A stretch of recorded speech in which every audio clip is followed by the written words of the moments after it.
I failed at every step of the way until I didn't.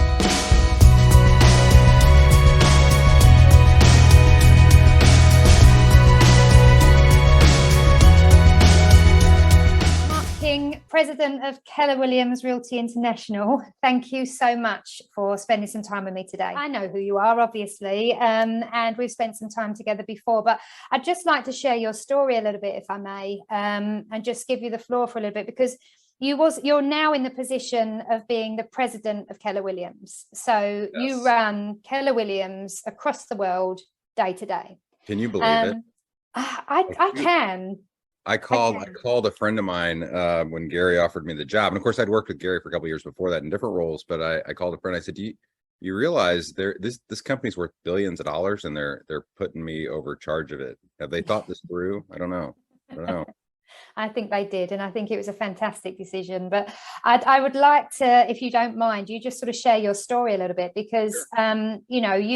You wasn't necessarily born into the sort of lifestyle that would mean that opportunities would land on your lap, and you were not always destined to be able to be in the position that you're in. So I'd love to just hear a bit about your story, if I may.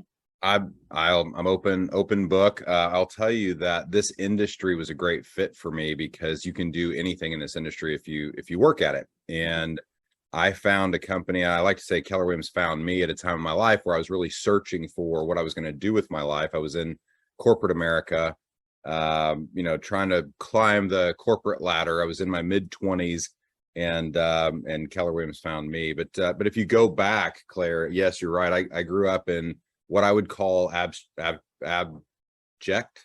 poverty, and at one point lived in a car for a bit as a child, and just really bad circumstances. A lot of inner city dwellings for months at a time before we'd get removed forcefully, and just a lot of that growing up. I went to 9 different schools over my 12-year education as a child, and then ended up going to 4 different colleges. So part of that, I look back at that, and what I learned from that is I never meet a stranger. I can walk into any room and instantly make friends, because that was my coping mechanism growing up and moving so many times. And that also led to me being an athlete, because that was the one area where I could compete regardless of how much money my parents had, for example. So I was always on the athletic field in various forms and doing what I could there. But yes, I grew up very poor, and then came to Keller Williams and made a lot of failures. We can talk about any failure you want, but I've failed at every step of the way until I didn't. And I've had 10 different roles in this company in 21 years.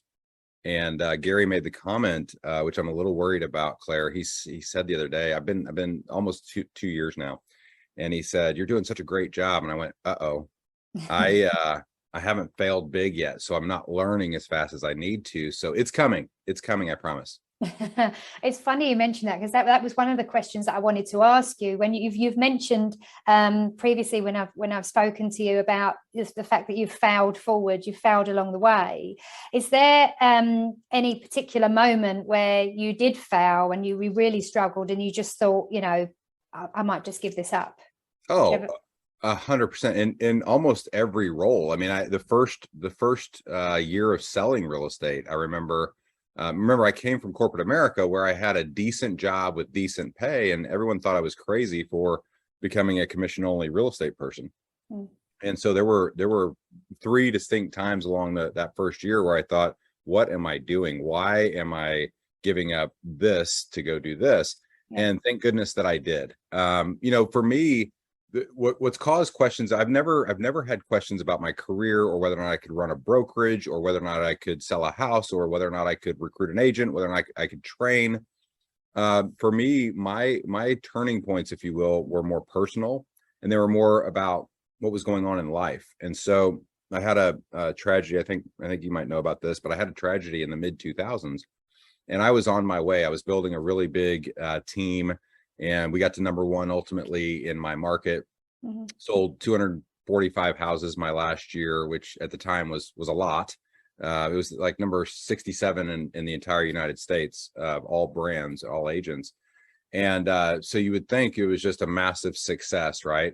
Well, along that journey, my then wife and I lost a child, and I don't have any biological children today. I have two amazing stepchildren from a second marriage. But what happened in that moment is I was chasing the next dollar or the next accolade or the next sale or whatever the case was, and I also found myself to be tolerating a lot of people in my life who weren't very healthy for me. And I'll tell you what happened.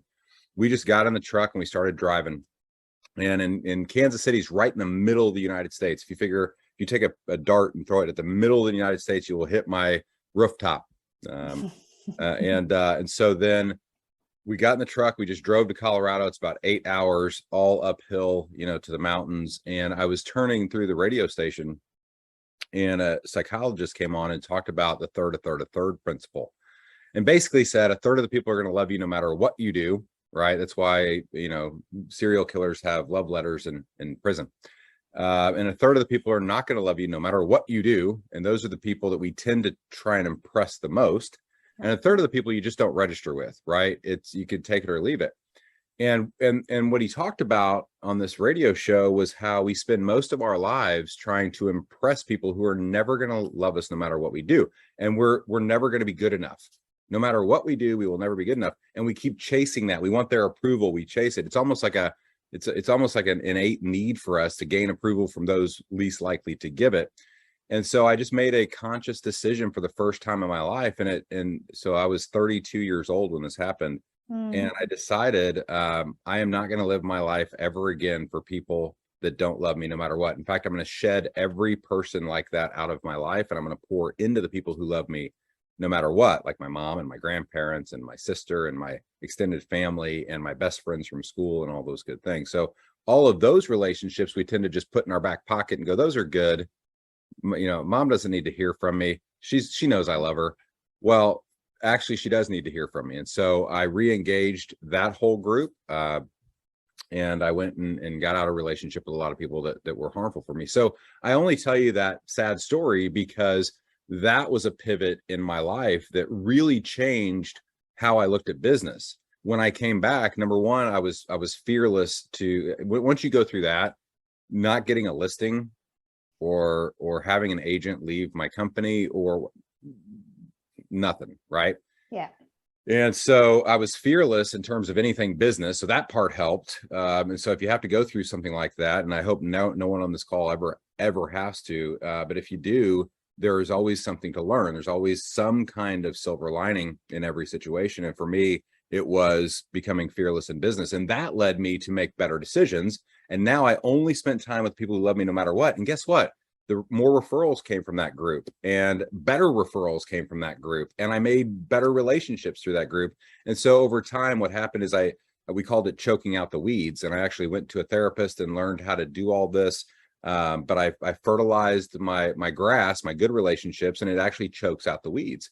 And so that was a pivotal point in my personal life. It led to a pivotal point in my career. And from then on, there's no failure that I'm afraid of.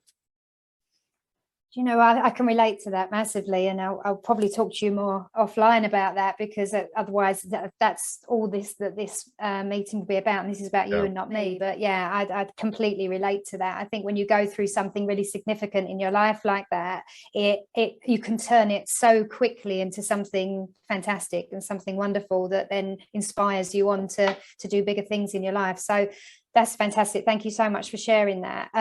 So that was obviously one of the hardest moments in your life. The reason why you didn't then give up and pull away and go and do something a lot easier is because you listened to that on the radio. You then reconnected with family members, with the people that mattered the most, and they're the people that helped you through to now have the life that you've got now. What would you say was the hardest decision that you had to make along the way?